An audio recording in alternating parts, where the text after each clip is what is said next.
અમદાવાદમાં કાચબાની હેરાફેરી અને વેચાણ કરનારનો પર્દાફાશ કરવામાં આવ્યો છે। સોશિયલ મીડિયા પર જાહેરાત આપીને કાચબાનું વેચાણ કરવામાં આવતું હતું। આ માટે આખે આખું સુવ્યવસ્થિત નેટવર્ક ગોઠવાયેલું હતું અને રેપિડો મારફતે કાચબાની ડિલિવરી કરવામાં આવતી હતી। આ નેટવર્કની દરેક વ્યક્તિ 10 થી 15% કમિશન લેતી હતી। ડમી ગ્રાહક ઊભો કરીને આ હેરાફેરીનો પર્દાફાશ કરવામાં આવ્યો છે। કાચબા ક્યાંથી લાવવામાં આવ્યા હતા તેની તપાસ પોલીસ કરી રહી છે।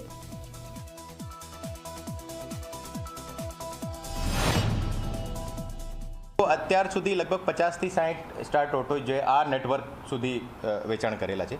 એને સ્ટાર્ટ ઓટો છે જે આ વાઇલ્ડ લાઇફ પ્રોટેક્શન એક્ટમાં શેડ્યુલ 1ની સ્પીસીસ છે। આ જે સ્ટાર્ટ ઓટો છે એનો લગભગ 10 થી 15% દરેક ચેન ઉપર એમનો માર્જિન હતો। એની કિંમત કોઈ એવું ખરેખર કોઈ નક્કી ના હતી મતલબ છે।